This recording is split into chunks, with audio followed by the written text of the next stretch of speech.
Hi అండి, అందరికీ నమస్తే. వెల్కమ్ టు రోజుకో కథ. అందరూ ఎలా ఉన్నారు? ఈ ఫంక్షన్ వచ్చేసి మా అన్నయ్య వదిన వాళ్ళది గృహప్రవేశం అండి. ఈ హౌస్ వచ్చేసి ఓల్డ్ హౌస్ అండి. కాకపోతే మా అన్నయ్య పర్ఫెక్ట్ ప్లానింగ్తో చాలా చక్కగా రెంట్ పర్పస్ కింద కట్టించారు. ఇక ఎప్పుడైనా కొత్తింట్లో దిగామంటే సత్యనారాయణ మూర్తి వ్రతం చేయడం మన ఆనవాయితీ. అందులో భాగంగానే అన్నయ్య వదిన సత్యనారాయణ మూర్తి వ్రతం చేసుకున్నారు. ఎర్లీ మార్నింగ్ అవడం వల్ల ఫ్యామిలీ మెంబర్స్ మాత్రమే ఉన్నాము. ఏదైనా సరేనండి, ఇల్లు కట్టడం అనేది ఒక టాస్క్ అనే చెప్పాలి. అన్నయ్య కరెక్ట్గా ప్లాన్ ఇచ్చినా సరే అనుకున్న టైంకి అయితే ఇల్లు అవ్వలేదు. ఇల్లు కట్టించడం ఎంత భారమో డే 1 నుంచి చూస్తూనే ఉన్నాము. ఆయన చాలా సఫర్ అయ్యి చాలా కష్టపడి చేయించారు. ఇంటి పని చేయిస్తున్నాం అంటే మనకి కొంతైనా తెలిసి ఉండాలి, లేదంటే చాలా కష్టం. మా అన్నయ్యకి ఇంటి గురించి పూర్తిగా తెలుసు, అయినా లేట్ అయింది. ఏది ఏమైనా భగవంతుడి దయ వల్ల ఇల్లంతా పూర్తయిపోయింది.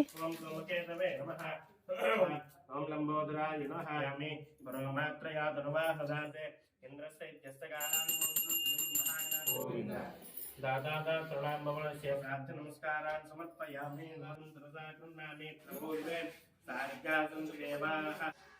పెట్టేసండి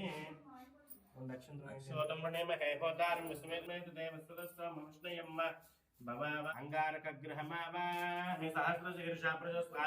అధిదేవత ప్రత్యయ దేవత సహిత బృహరాజం బ్రహ్మణస్పద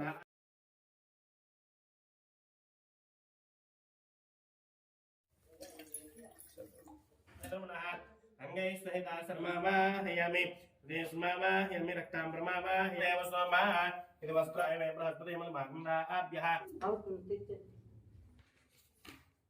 శంసం హం లం శంసం లం శం శ్రీ సత్యనారాయణ పాస ప్రతిష్ఠ పాస్తిర భవ స్థిర వసుదేవాయ భావం జగద్దాయ భావం వామయం జ్యోతిషమా చించలయ భావం శ్రీవస్వక్షయ భావం అఖిలధరయ జగత్ విద్యాయ నమః ఓం ఆత్మాయ భావం సుజయ భావం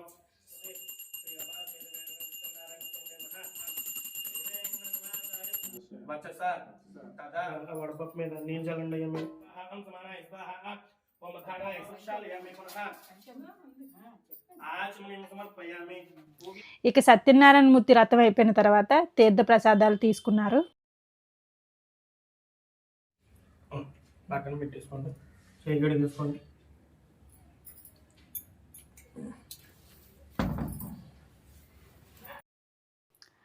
వ్రతం చేసుకున్న భార్యాభర్తలకి బట్టలు ఇవ్వాలి కదా. ప్రసాద్ గారు తమ దంపతుల్ని బావగారిని చెల్లి నమస్కరించి సత్యనారాయణ వ్రతం అనంతరము ఇరువురికి ఇరుకట్టు వర్గమును నేను మా ఆయన కలిసి మా అన్నయ్యకి వదినకి బట్టలు ఇచ్చాము. అలానే అన్నయ్య వాళ్ళ అక్క బావగారు కూడా బట్టలు ఇచ్చారు. ప్రభాకర్ గారు తమ శ్యామల దంపతులు తమ్ముడిని మరుదుల్ని ఆశీర్వదించి ఇరువురికి ఇరుకట్టు వర్గము సత్యనారాయణ స్వామి వ్రతానంతరము. హలో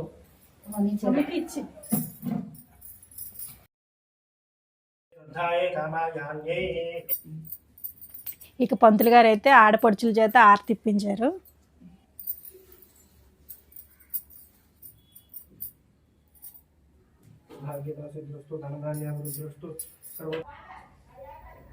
ఇంకా మా ఇంటి ఆడపిల్లకి సారి ఇవ్వాలి కాబట్టి మేము లడ్డూలు సెలవిడి పొంగడాలు చేయించాము. ఇక మధ్యాహ్నం భోజనాలకు వచ్చేసి అన్నీ బిజీగా ఉండడం వల్ల క్యాటరింగ్కి మమ్మల్ని ఇమ్మన్నారు. అదొక పెద్ద టాస్క్ మాకు. అయితే కొత్త రోడ్ పంజాబ్ జంక్షన్ దగ్గర శ్రీ వెంకటేశ్వర కర్రీ పాయింట్స్ వాళ్ళు క్యాటరింగ్ కూడా చేస్తున్నారని తెలుసుకున్నాము. వాళ్ళ దగ్గరికి వెళ్తే వాళ్ళు మన సబ్స్క్రైబర్ అనేది తెలిసింది. మేము ఏదైతే అడిగామో వాళ్ళు అంతకన్నా బాగా చేసి మాకైతే ఇచ్చారు. మీకు ఇప్పుడు చూడండి ఫుడ్ ఐటమ్స్ చూపిస్తున్నాను. ప్లేట్ ఎంత పడుతుందో మీరే గెస్ట్ చేయండి.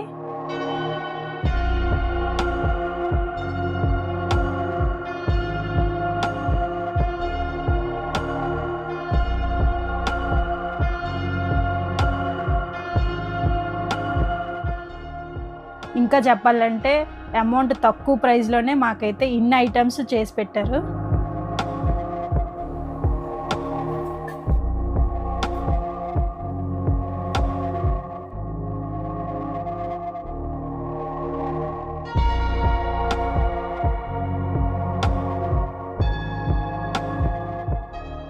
తిన్న వాళ్ళందరూ కూడా ఎక్కడ చేయించారు, చాలా బాగున్నాయి ఐటమ్స్ అని అడిగారు.